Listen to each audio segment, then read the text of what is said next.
Hello everyone, welcome to my YouTube channel full chemistry tutor. हम लोगों ने acid base concept start किया था, जिसमें हमने अरहेनियस एसिड बेस कॉन्सेप्ट पढ़ लिया था, ब्रोंस्टेन लॉरी एसिड बेस कॉन्सेप्ट पढ़ लिया था और आज हम लोग पढ़ने वाले हैं लुईस एसिड बेस कॉन्सेप्ट। अगर आप लोगों को अरहेनियस कॉन्सेप्ट और ब्रोंस्टेन लॉरी कॉन्सेप्ट पढ़ना है तो यूट्यूब में वीडियोज़ पड़े हुए हैं, आप लोग पढ़ सकते हो, मैंने पहले ही बना रखे हैं। आज हम लोग इस वीडियो में स्टार्ट करने वाले हैं लुईस एसिड बेस कॉन्सेप्ट क्या होता है ना। लुईस एसिड बेस थ्योरी है ना, इस थ्योरी को हम लोग देखेंगे इस वीडियो में। तो अकॉर्डिंग टू लुईस, जो एसिड होते हैं वो ऐसे स्पीसीज होते हैं जो लोन पेयर ऑफ इलेक्ट्रॉन को एक्सेप्ट करें, ठीक है। और जब lone pair of electron accept कर रहा होगा तो बॉन्ड के थ्रू से कर रहा होगा, तो एक बॉन्ड बनाता है, कोऑर्डिनेट बॉन्ड के फॉर्मेशन करते हैं। तो जब lone pair of electron accept करते हैं तो कोऑर्डिनेट बॉन्ड को थ्रू से करते हैं। तो एसिड कौन होंगे? The species which accepts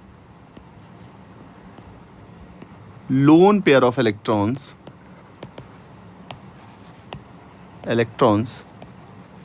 with the formation of coordinate bond, ठीक है, with the formation of coordinate bond।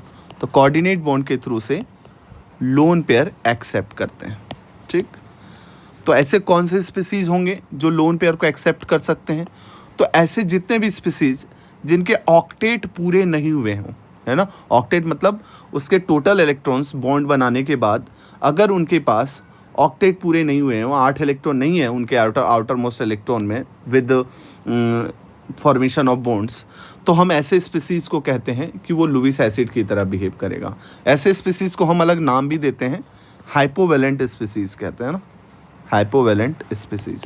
तो जितने भी हाइपोवेलेंट स्पीसीज़ होते हैं वो इलेक्ट्रॉन पेयर को एक्सेप्ट करना चाहते हैं। तो हाइपोवेलेंट स्पीसीज़ क्या होते हैं? Which has vacant orbital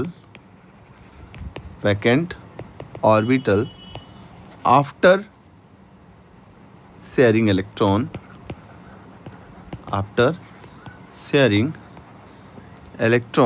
to form compound। तो जब कंपाउंड बन गया होगा उसके बाद भी उसके पास अगर वैकेंट ऑर्बिटल प्रेजेंट है तो वे लुईस एसिड की तरह बिहेव करते हैं, वो इलेक्ट्रॉन पेयर को एक्सेप्ट करना चाहते हैं, ठीक है। फॉर एग्जाम्पल्स, जैसे BeCl2 हमारे पास है, BeCl2 जिसके पास आउटर मोस्ट में 4 इलेक्ट्रॉन है बॉन्ड फॉर्मेशन के बाद, BF3 जिसके पास 6 इलेक्ट्रॉन है बॉन्ड फॉर्मेशन के बाद, BeOH होल ट्वाइस जिसके पास भी 2 इलेक्ट्रॉन्स हैं after sharing of electron, H3BO3 इसके पास भी बोरोन के आउटर मोस्ट में टोटल इलेक्ट्रॉन 6 ही हैं, ठीक है। ऐसे स्पीसीज जिसके ऑक्टेट पूरे नहीं हुए हों और ऑक्टेट पूरे करने के लिए वो इलेक्ट्रॉन एक्सेप्ट करना चाहेंगे, ऐसे स्पीसीज को हम लुईस एसिड कहते हैं, है ना। और भी एग्जांपल है, जैसे नेक्स्ट हम लोग एग्जांपल ले लेते हैं, ऐसे स्पीसीज जिसके पास वैकेंट डी ऑर्बिटल हो, species having vacant D orbital, ऐसे स्पीसीज को भी हम क्या कहते हैं? After forming bond, after forming compound. तो कंपाउंड बनाने के बाद भी अभी उसके पास डी ऑर्बिटल खाली हो तो ऐसे स्पीसीज को हम लुईस एसिड कहते हैं। फॉर एग्जांपल FeCl3,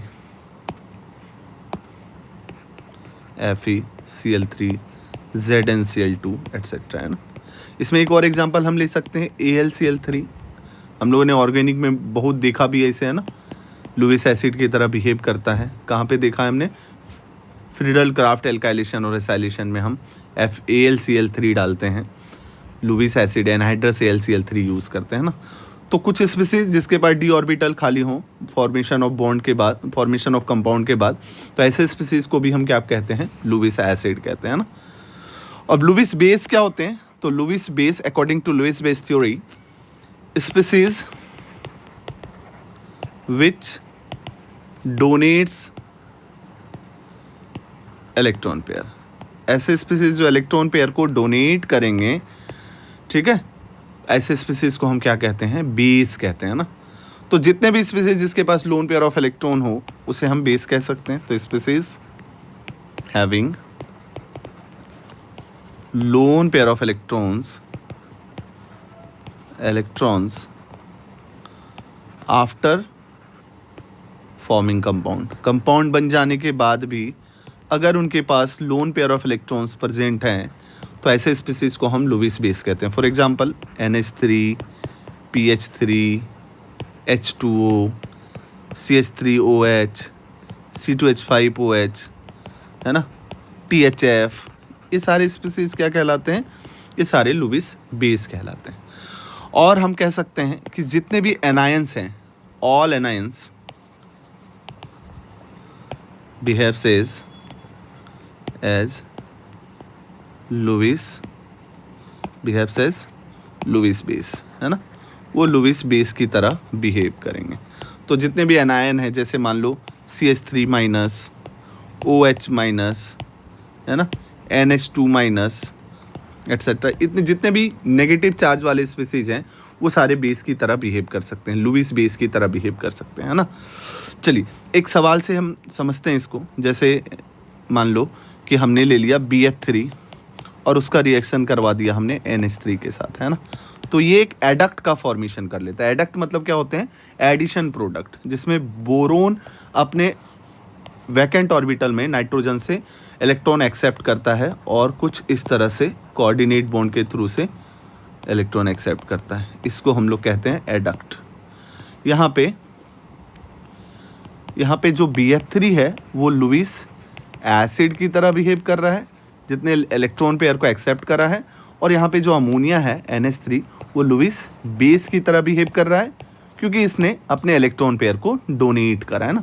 अब एक क्वेश्चन आ रहा है मेरे दिमाग में, जैसे हमें दे रखा है BF3, BCl3, BBr3, NBi3। हमें बताना है कि इसमें लुईस एसिडिक का ऑर्डर क्या होगा, है ना।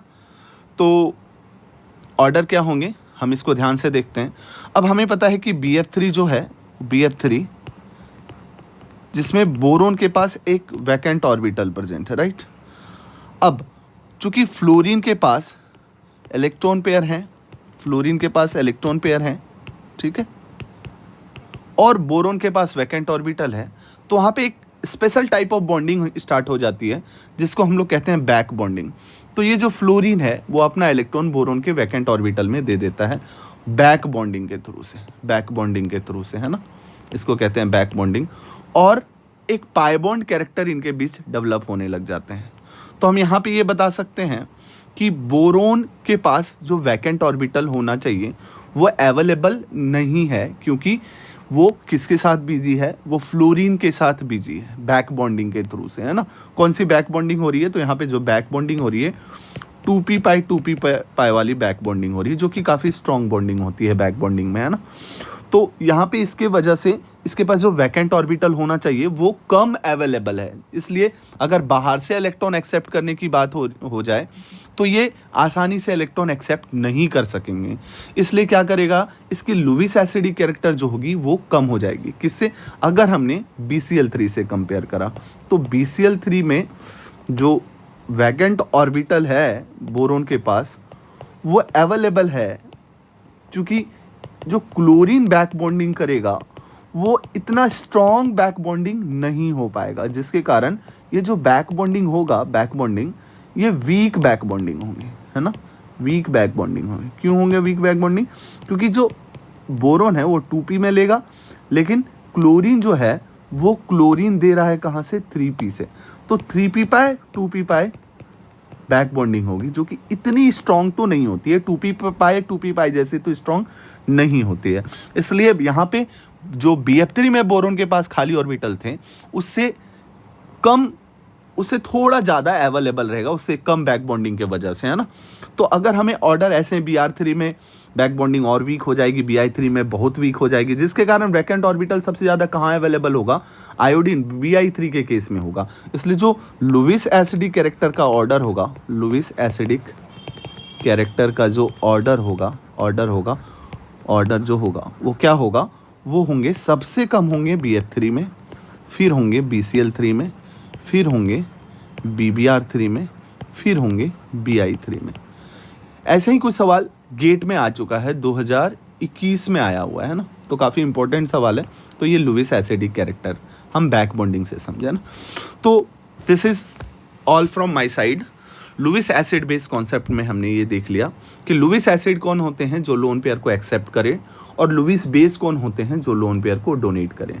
तो जैसे जितने भी स्पीसीज हैं जिनके पास वैकेंट ऑर्बिटल प्रेजेंट है वो लुईस एसिड की तरह बिहेव कर सकते हैं, और ऐसे स्पीसीज जिसके पास लोन पेयर ऑफ इलेक्ट्रॉन्स हैं या जिसके पास नेगेटिव चार्ज हैं वो लुईस बेस की तरह बिहेव कर सकते हैं। ठीक है, जितने भी पॉजिटिव चार्ज स्पीसीज होंगे, कार्बोकेटाइंस ये सब जो होंगे, या पॉजिटिव चार्ज जिसके पास वैकेंट ऑर्बिटल पॉजिटिव चार्ज की वजह से आ रहा है, वो भी लुईस एसिड की तरह बिहेव करते हैं। ठीक है, तो आगे ऐसे ही वीडियो में बने रहें। आयनिक इक्विलिब्रियम के और भी टॉपिक हम कवर करेंगे। हमने पहले ही बना रखा है वीडियोस, हमारे चैनल में पड़े होंगे, जिसमें हमने बफर सॉल्यूशन के पीएच कैसे निकालते हैं, सॉल्ट हाइड्रोलिसिस के पीएच कैसे निकालते हैं, एम्फीप्रोटिक स्पीसीज के पीएच कैसे निकालते हैं, ये सारी चीज़ें हमने डिस्कस कर रखी हैं। आगे ऐसे ही वीडियो के लिए हमारे साथ बने रहें। यहाँ तक देखने के लिए धन्यवाद। Thank you.